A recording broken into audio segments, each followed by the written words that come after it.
Hi, my name is Frank Schaeffer, and I'm sitting in my office and studio where I spent a lot of time in anguish while my son was in the U.S. Marine Corps fighting in Afghanistan at the beginning of that war and then in Iraq.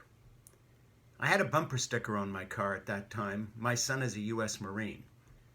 And as a result, all kinds of people would talk to me that I hadn't really talked with before because they also had kids in the military. A lot of my swanky liberal friends here on the northeast coast of the United States, what I used to jokingly call the Volvo driving, higher education worshiping Harvard elite, a lot of whom I know, really had no connection with me because the upper and upper middle classes in America often do not have kids in the military. But my car mechanic and somebody I was working with building a new chimney and all sorts of other people connected with me. And back then, 20 years ago at the beginning of that war, I got the feeling that a lot of working class Americans, a lot of middle class Americans understood me a lot better than some of my swankier liberal friends.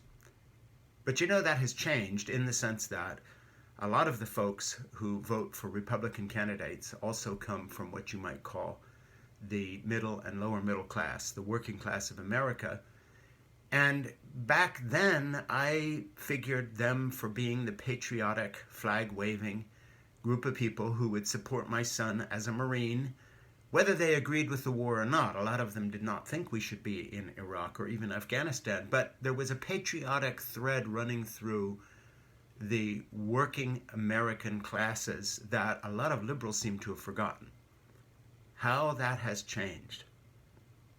When you realize now that a lot of the MAGA crowd, the Trump crowd, the folks who buy the big lie about Trump saying he won the election when of course everyone knows he lost, the fact that that group, many of whom are white evangelicals, the background I come from and left, and became a, quote, liberal activist, as they would put it, instead, a lot of those folks have totally switched sides.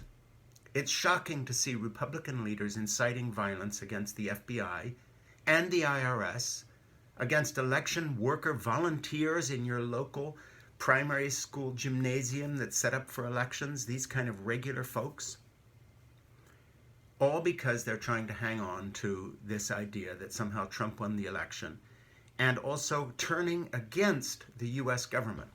I take this personally. My son was a Marine, in other words, a federal worker, just like people working for the post office, just like IRS workers, just like FBI agents.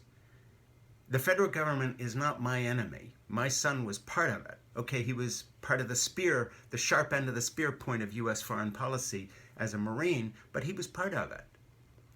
I don't look at my own government as my enemy or feel threatened by them. I feel protected by the FBI.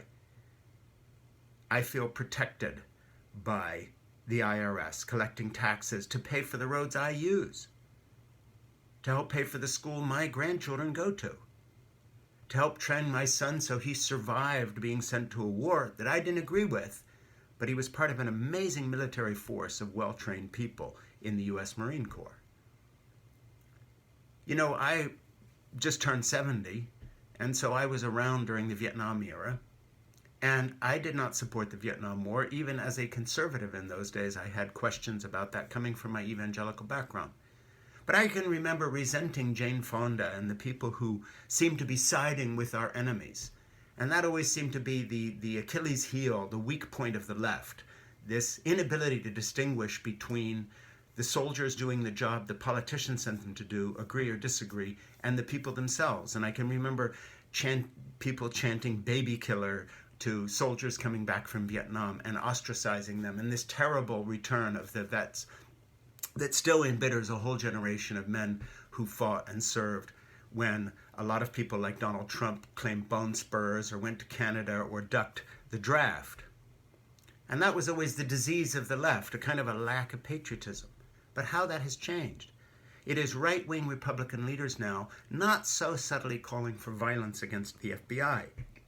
It is right-wing elected officials in the Senate and Congress now not so subtly targeting the IRS to the point where the IRS is now having to do an internal security audit and check and try to find ways to protect their agents. I take this personally. I am the father of a Marine, and I was proud of his service, whether I agreed or disagreed with the policies that sent him to war. I am proud of having a country that lives under the rule of law, enforced by the FBI, an IRS that is more muscular now because Joe Biden correctly has sent them to chase down the unpaid tax dollars of our super wealthy elites. And I am disgusted by the Republican Party that has, in essence, targeted my Marine son, because we all stand together or we all fall together. And if you're targeting IRS workers, then you are also taking aim at Marines and soldiers and sailors and Coast Guard and your local postman.